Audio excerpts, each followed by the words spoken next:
सभी लोगों को नमस्कार। सरस्वती माता का नंदन करता हूं, अभिनंदन करता हूं। आपको आने के लिए बहुत बहुत धन्यवाद।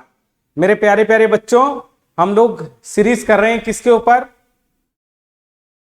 केस लॉस के ऊपर, fundamental rights and case laws. आप ध्यान से मेरे साथ जुड़े रहिए। मैं आपको सारी की सारी केस लॉस बढ़िया तरीके से बता दूंगा, जो कि एक सिटीजन के रूप में, एक एस्पिरेंट के रूप में और एक भारत के नागरिक के रूप में आपको जानने की जरूरत है। तो आइए आज हम बात करेंगे देशद्रोह की। किसकी? देशद्रोह की, जिसमें गांधी को पकड़ा गया था, जिसमें बाल गंगाधर तिलक को पकड़ा गया था, जिसमें ब्रिटिशरों ने एक कानून लेकर वो आए थे जिसके अंदर देशद्रोह के अंदर कन्हैया कुमार को पकड़ा गया, बहुत सारे गुजरात के लीडर को पकड़ा गया। इवन आप क्या मानेंगे, शशि थरूर साहब को भी इस केस लॉज में पकड़ा जा चुका है। शशि थरूर जो कि एक जाने माने एमपी हैं और कांग्रेस का अध्यक्ष का चुनाव भी लड़े हुए हैं, उनको भी इसमें सेडिशन लॉ में पकड़ा गया। ये है मनोज कनौजिया।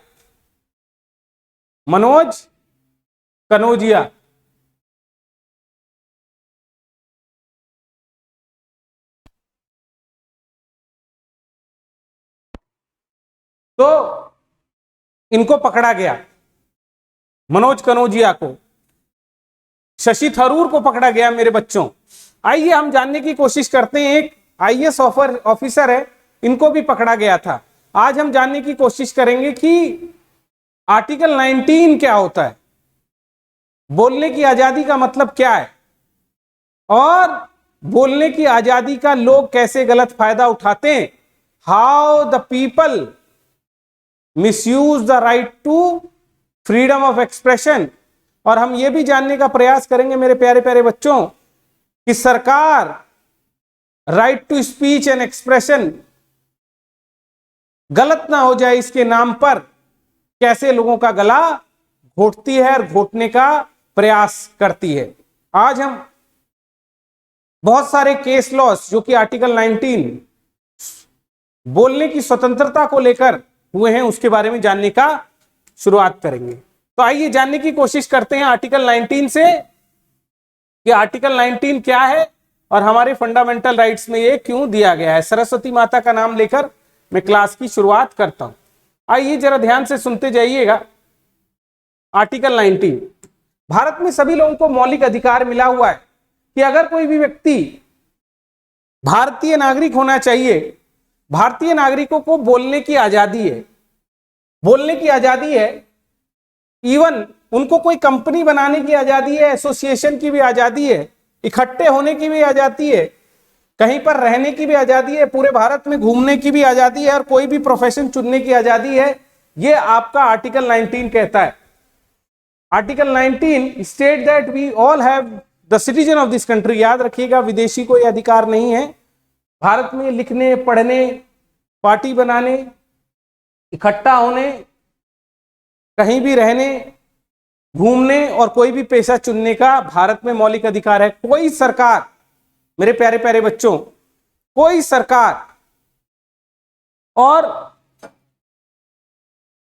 कोई निजी आदमी आपके इस अधिकार का हनन नहीं कर सकता। Nobody can violate this law. हर एक आदमी का यह मौलिक अधिकार है। इसमें से एक मौलिक अधिकार की बात हम करेंगे, बोलने की आजादी। तो भारत में फंडामेंटल राइट दिया हुआ है कि भाई हर आदमी बोल सके। जब वो बोलेगा तो क्या होगा?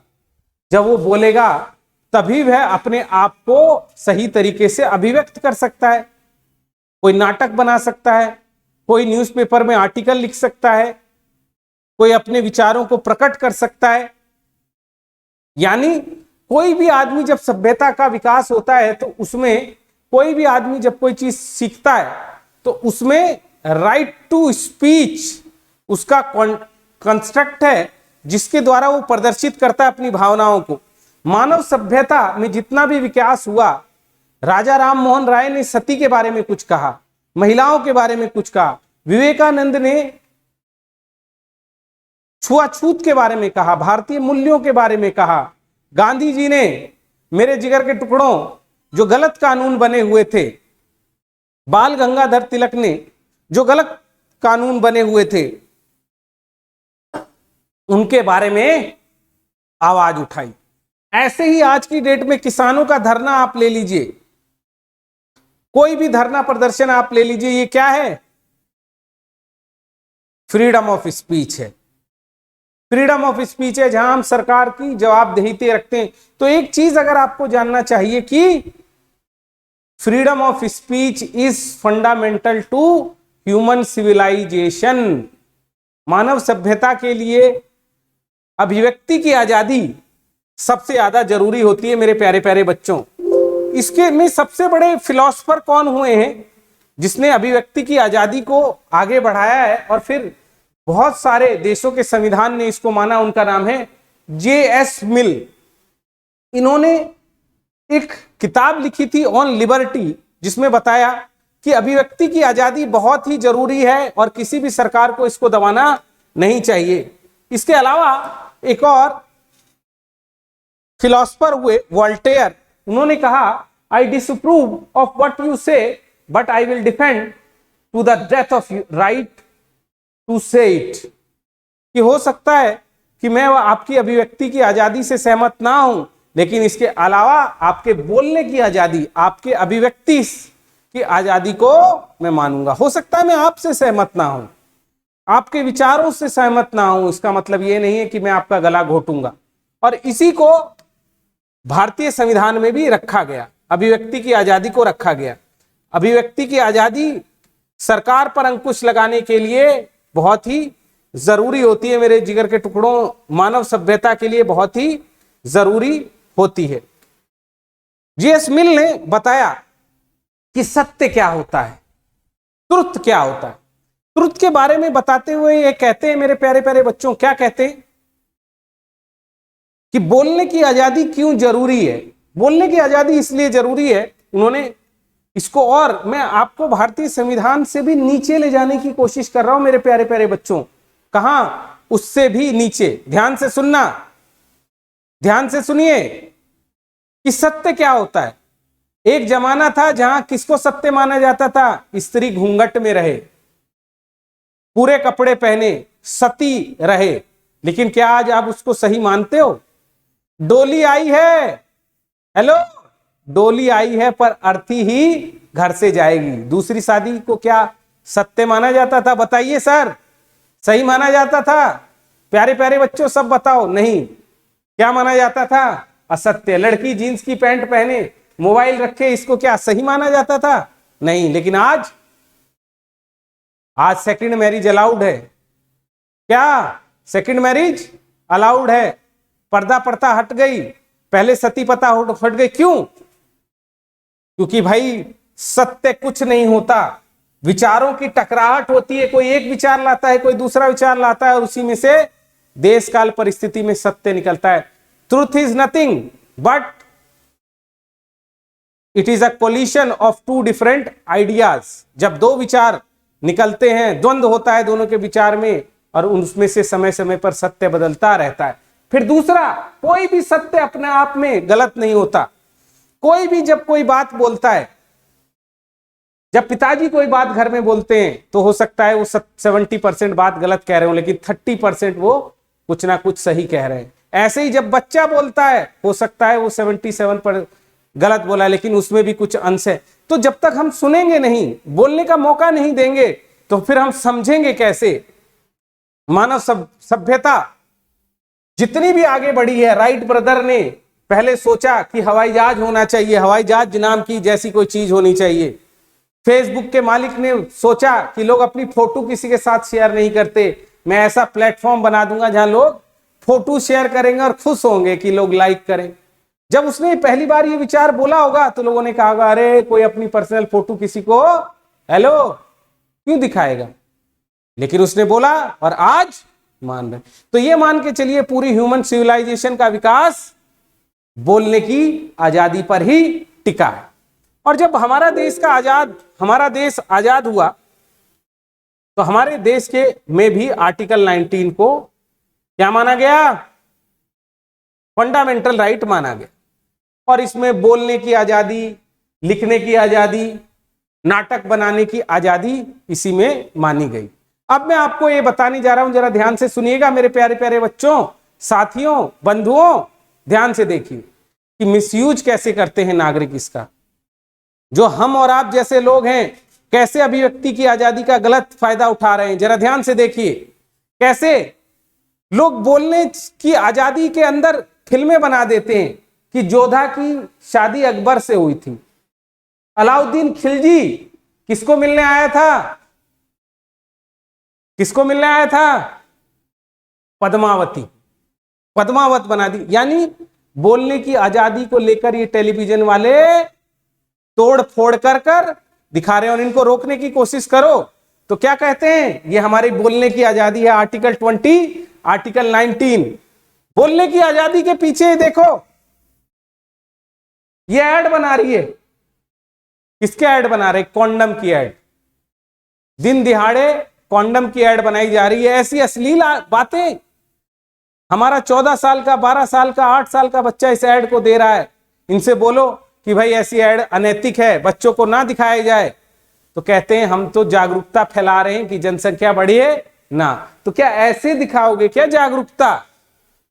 जागरूकता के नाम पर क्या फैलाया जा रहा है मेरे प्यारे प्यारे लालों? अश्लीलता। और इनको रोकने की कोशिश किया जाए तो क्या कहते हैं, मेरा आर्टिकल 19, मुझे बोलने की आजादी है। तो एक सिक्के के बहुत सारे पहलू होते हैं मेरे बच्चों। ऐसे ही लोग भाषणों में दूसरे धर्म की धज्जियां उड़ा रहे हैं, दूसरे की जाति की धज्जियां उड़ा रहे हैं। कई लोग तो देश के टुकड़े टुकड़े करने की बात भी बोल जाते हैं, और अगर उनको पकड़ो, उनको कुछ कहो तो कहते हैं मेरे बोलने की आजादी। ऐसे कई किस्से आए दिन आपको अखबारों में, कोर्ट में मिलेंगे जहां लोग मिसयूज करते। अब मैं आपको दूसरी साइड सुनाता हूं। सरकार, देखो ध्यान से सुनना, मौलिक अधिकार, हमारे बोलने की आजादी, the fundamental right which we have, ये सैक्रोसेंट नहीं है। बोलने की आजादी, आपके बोलने की आजादी से अफरा तफरी नहीं फैलनी चाहिए। पब्लिक ऑर्डर मेंटेन रहना चाहिए, देश की यूनिटी, इंटीग्रिटी बनी रहनी चाहिए। अनैतिकता से आप नहीं बोल सकते, और हमारे फ्रेंडली देशों के रिलेशन बने सके। आप अमेरिका के खिलाफ कुछ भी नहीं कह सकते सड़क पे खड़े होकर। यानी बोलने की आजादी पर भी कुछ अंकुश है। और सरकार को, अंग्रेजों के टाइम पर ये कानून बना हुआ था मेरे बच्चों, जिसका नाम था आर्टिकल, अनुच्छेद, अनुच्छेद भी नहीं, धारा 124 है, जहां अंग्रेजों के पास ये अधिकार थे कि अगर आपको ऐसी स्पीच दे रहे हैं जिससे वहां की एकता, अखंडता को खतरा महसूस हो सकता है, the unity and integrity is compromise, तो आपको उठा के जेल में बंद कर देंगे। 1861 में एक लॉ आया था देशद्रोह का, जिसमें ब्रिटिशरों ने मेरे जिगर के टुकड़ों गांधी को बंद कर दिया था, अंबेडकर को बंद कर दिया था, उनके बोलने नहीं दिया था। उनको बिना वकील, बिना दलील के लोगों को पकड़ पकड़ के डाला जाता था। और आज की सरकारें भी यही कर रही हैं। वो भी, अगर आपने आज की योगी को गाली देने की कोशिश की, कुछ कहने की कोशिश की, या सरकार को उसकी अकाउंटेबिलिटी तय करने की कोशिश की गई, योगी को गाली देने की बात नहीं कर रहा हूं बेटा मैं, है ना। यानी इससे मेरा तात्पर्य है कि आपने सरकार की कोई अकाउंटेबिलिटी तय करने की कोशिश की, उनके गलत कामों को दिखाया, चाहे वो कांग्रेस की सरकार हो छत्तीसगढ़ में, चाहे वो अशोक गहलोत की सरकार हो राजस्थान में, या बीजेपी शासित प्रदेश में हो, तो वो क्या करती है, इसका आज भी ये 1861 का कानून चल रहा है, उठा के बंद कर देती, कहती है ये देश के खिलाफ है। और प्राय ऐसा आरोप लगता है कि सरकार इसका मिसयूज कर रही है। तो आपने देखा दोनों साइड से मिसयूज होता है, सरकार द्वारा मिसयूज और जनता द्वारा मिसयूज। तो क्या होना चाहिए? क्या आर्टिकल 19 का, हमारे बोलने की आजादी का क्या होना चाहिए? तो मैं केस लॉज आपको सुनाने जा रहा हूं, जरा ध्यान से सुनना, ध्यान से सुनना। केस लॉज है केदारनाथ फैसला, भारत में राजद्रोह की संवैधानिक नैतिकता की वैधता बनाए रखने के लिए केदारनाथ मामले की समीक्षा कीजिए, इसकी आवश्यकता पर विचार विमर्श कीजिए। Calibrate upon the need of the review of Kedarnath judgment which upheld the constitutional validity of sedition of law. Court में जब यह केस गया कि लोगों को पकड़ पकड़ कर सरकार आज भी बंद कर देती है, बोलने की आजादी को उनको दबा रही है, तो सुप्रीम कोर्ट ने कहा नहीं, 124A बिल्कुल सही है, बस इसका गलत प्रयोग हो रहा है। क्या हमारे देश को 124A की जरूरत है, देशद्रोह की जरूरत है, लेकिन सरकार को इसका मिसयूज नहीं करना चाहिए। इतनी बात उन्होंने बोली। ये कैसे बोली जरा देखते हैं, बेसिक से बताऊंगा, जरा ध्यान से सुनना। केदारनाथ वाला मामला,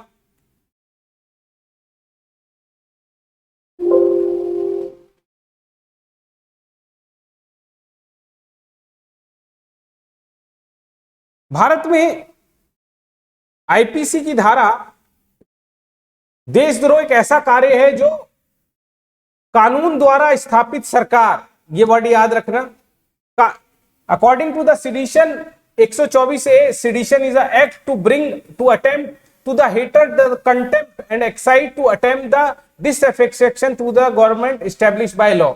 यदि आप सरकार के खिलाफ कुछ बोलने की कोशिश करते हो, जो विधि के द्वारा स्थापित सरकार बनाई है, कुछ अवमानना करते हो, उत्तेजना फैलाते हो, असंतोष फैलाते हो संकेतों के माध्यम पर, तो आप पे देशद्रोह लगेगा, आपको उठाकर जेल में बंद कर दिया जाएगा अगर आप सरकार को बोलते हैं। अब यहां सरकार का मतलब है देश, सरकार का मतलब बीजेपी सरकार या कांग्रेस सरकार नहीं, यानी देश को अगर टुकड़े टुकड़े करने की बात करते हो,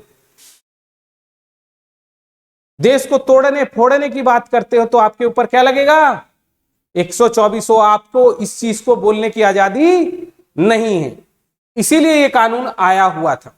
ठीक है, अब सुप्रीम कोर्ट बार बार ये कहता है इसका मिसयूज हो रहा है, लोग भी यही कहते हैं कि ये आर्टिकल 19 का दुरुपयोग है, हम कुछ भी बोलते हैं सरकार के खिलाफ, सरकार बोलती है, लिखा हुआ है सरकार के खिलाफ कोई कुछ नहीं बोलेगा, हम देशद्रोह लगा देंगे। अरे हमने सरकार के खिलाफ कुछ बोला है, गवर्नमेंट की अकाउंटेबिलिटी हमने तय की है, हमने कौन सा स्टेट देश के बारे में कुछ बोला है। अगर हम देश के बारे में कुछ बोलें, देश को तोड़ने फोड़ने की बात करें भारत को, तब देशद्रोह लगना चाहिए। लेकिन अगर हम सरकार की, मोदी जी की, राजस्थान में अशोक गहलोत की अकाउंटेबिलिटी तय कर रहे हैं, उनके खिलाफ धरना दे रहे हैं या उनकी बुरी बातों को बता रहे हैं, तो हमारे ऊपर देशद्रोह नहीं लगना चाहिए। अब सुप्रीम कोर्ट ने भी यही कहा है कि अभिव्यक्ति की आजादी जरूरी है, लेकिन अभिव्यक्ति की आजादी के ऊपर भी कुछ बंधन है, आप कुछ भी नहीं बोल सकते, जो कि 19(2) में दिए गए।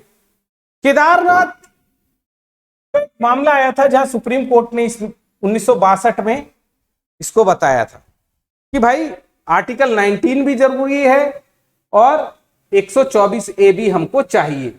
वी नीड बोथ, हमको लोग बोल सकें जो वो बोलना चाहते हैं, इसकी आजादी भी लोगों को देनी पड़ेगी,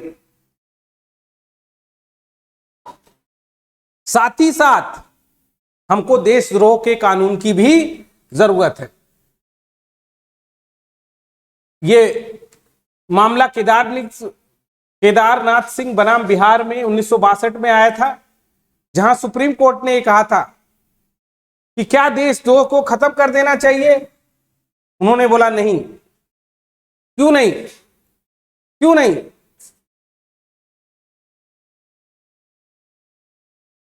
सबसे पहले लोग बताते हैं क्यों खत्म कर देना चाहिए। क्यों? पुलिस जो देशद्रोह लगाती है उसको खुद पता नहीं, नेता लोग बोल देते हैं बंद कर दे, और वो बंद कर देती है। इसीलिए देशद्रोह का कानून खत्म हो जाना चाहिए। बहुत सारे सरकारें अपने विपक्ष के नेताओं पर, बच्चों पर इसका दुरुपयोग करते हैं। इवन पत्रकारों, लेखों और सरकारों के खिलाफ बोलने वाले एक्टिविस्ट पर देशद्रोह का मुकदमा लगाया दिया जाता है। इसीलिए बंद कर देना चाहिए। आज तक जितने प्रेस के खिलाफ है, हाँ जी, प्रेस के खिलाफ कई बार इसको यूज किया गया है। आज तक जितने भी लोगों को पकड़ा गया है, बहुत कम लोगों पर देशद्रोह साबित हुआ है। यानी पुलिस उठा के बंद कर देती है नेताओं के कहने पर, लेकिन असलियत में किसी को सजा देशद्रोह पर नहीं। कन्हैया कुमार तक आज तक चार्जशीट ढंग से फाइल नहीं हुई है, उसके केस को 4-5 साल हो गए मेरे बच्चों, लेकिन कुछ नहीं हुआ। तो इसीलिए इसका राजनीतिक दुरुपयोग हो रहा है, इसीलिए इसको हटाने की बात हो रही है। लेकिन सुप्रीम कोर्ट ने कहा नहीं, बोलने की आजादी आपकी अबाध्य नहीं है। भारत में अभी क्या है, भारत में अभी नक्सली हैं, भारत में अभी अलगाववादी हैं। याद करो 26 जनवरी जो पिछले साल लाल किले पर लोग चढ़ गए थे और अपना झंडा लगा दिया था। पंजाब में लोग खालिस्तान की मांग करते हैं, अगर आप जाएंगे नॉर्थ ईस्ट में तो वहां ग्रेटर नेगालिम की मांग करते हैं। नक्सली लोग हैं जो भारत के टुकड़े टुकड़े करने की बात करते हैं, उनके लिए ये 124A लाया गया है। ये बच्चों के लिए नहीं लाया गया, पत्रकारों के लिए नहीं लाया गया। ये सरकार इसका दुरुपयोग अपने विरोधियों की आवाज बंद करने के लिए करे, इसके लिए नहीं लाया गया है। नक्सलिज्म के लिए, अलगाववाद के लिए, खालिस्तान की मांग के लिए और ऐसे प्रोविजन के लिए जो देश की एकता अखंडता को खतरे में ले जाते हैं, उनके खिलाफ इसको लाया गया है। तो सुप्रीम कोर्ट ने केदारनाथ मामले में यह व्याख्या की, तो उन्होंने क्या कहा, उन्होंने ये कहा कि जब तक कोई आदमी बोलता है, ध्यान से सुनना, केदारनाथ मामले में सुप्रीम कोर्ट ने क्या कहा, जब आदमी कोई स्पीच दे रहा है, अगर वो सरकार के खिलाफ स्पीच दे रहा है तो उसको आजादी होनी चाहिए। कोई स्पीच कुछ भी बोल रहा है उसको आजादी होनी चाहिए। जब उसकी स्पीच से लोग हथियार उठा लें और देश के पुलिस प्रशासन को मारने की बात करें, देश को टुकड़े टुकड़े करने की बात करें, तब देशद्रोह लगेगा। यानी खाली अगर स्पीच किसी ने दी है, कुछ भी अगर बोला है, तो 124A नहीं लगेगा। अगर उसके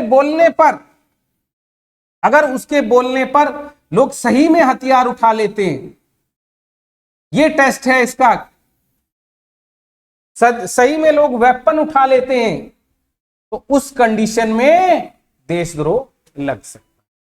क्या लग सकता है मेरे बच्चों? उस कंडीशन में देशद्रोह लग सकता है, और किसी भी कंडीशन में देशद्रोह नहीं लगाया जाना चाहिए।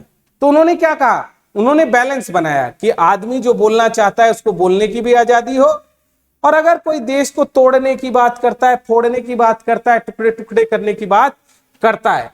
अब जो सबसे बड़ा खतरा रहा है मेरे जिगर के टुकड़ों, जो सबसे बड़ा खतरा रहा है इसमें, वो खतरा क्या रहा है कि सरकारें इसका दुरुपयोग करती हैं और लोग भी इसका दुरुपयोग करते हैं। पहले गांधी जी को अंग्रेजों ने दबाया, बाल गंगाधर तिलक की स्पीच को दबाया, आज की सरकारें भी पत्रकारों को, नॉर्मल लोगों को, आरटीआई एक्टिविस्ट को दबाने की कोशिश करती हैं। लेकिन कुछ ऐसे भी लोग हैं जो बोलने की आजादी का गलत फायदा उठाते हैं। तो सुप्रीम कोर्ट ने एक बात बोली है जो मैं बता के आपको बताना चाहूंगा कि आर्टिकल 24A एक तोप है, इसका प्रयोग तभी करना चाहिए जहां तोप की जरूरत हो, जहां तलवार की जरूरत हो, जहां सुई से काम चल जाए। यानी चूहे को मारने के लिए आपको तोप का प्रयोग नहीं करना चाहिए। तो अनुच्छेद कह रहा हूं, सॉरी बच्चों, ये जो सिडिशन की धारा है 124A आईपीसी की धारा है, किसी आर्टिकल की धारा नहीं है, ये बात आप याद रखेंगे। इसका प्रयोग नक्सलियों के ऊपर किया जाना चाहिए। इसका प्रयोग जम्मू कश्मीर में अलगाववाद है उसके लिए किया जाना चाहिए, सेपरेटिज्म। इसका उपयोग नॉर्थ ईस्ट में सेपरेटिज्म है उसके लिए किया जाना चाहिए। आम लोगों, पत्रकारों, आरटीआई एक्टिविस्ट, विभिन्न धर्मों के बच्चों, इनके ऊपर इसका प्रयोग नहीं किया जाना चाहिए। तो ये पूरी डिबेट थी मेरे बच्चों। मैंने आपको 2-3 चीजें आज पढ़ाई। सबसे पहला मैंने आपको एक चीज बताई कि आर्टिकल 19 क्या है, बोलने की आजादी का अधिकार क्या है, और हमें इसकी जरूरत क्यों है कि एक मनुष्य अपने आप को पूरे तरीके से अभिव्यक्त कर पाए। A person can express them fully, इसके लिए बोलने की आजादी जरूरी है। लेकिन लोगों के द्वारा किस तरह इसका मिसयूज किया जाता है ये मैंने आपको बताया। सरकार सेडिशन के नाम पर या 19.2 जहां पर कई ग्राउंड्स दिए गए हैं किसी की स्वतंत्रता को दबाने के लिए नहीं, युक्ति युक्त प्रबंध करने के लिए, उसका मिसयूज कैसे गवर्नमेंट कर रही है। और फिर मैंने केदारनाथ मामले के द्वारा आपको लिटमस टेस्ट बताया कि अगर हिंसा होती है, हथियार उठते हैं, तभी माना जाएगा। आशा करता हूं आपको वीडियो पसंद आई होगी। और भी मेरी बहुत सारी वीडियो पड़ी हुई हैं, आप सबको दीजिए। आपकी कॉन्स्टिट्यूशन के बारे में, संविधान के बारे में, उसकी जटिलताओं के बारे में और उससे उठने वाले सारे प्रश्नों के बारे में समझ बढ़ेगी। तो फिर से मुलाकात होगी मेरे बच्चों, सारी वीडियोस आप देख लीजिएगा। Thank you very much, God bless you.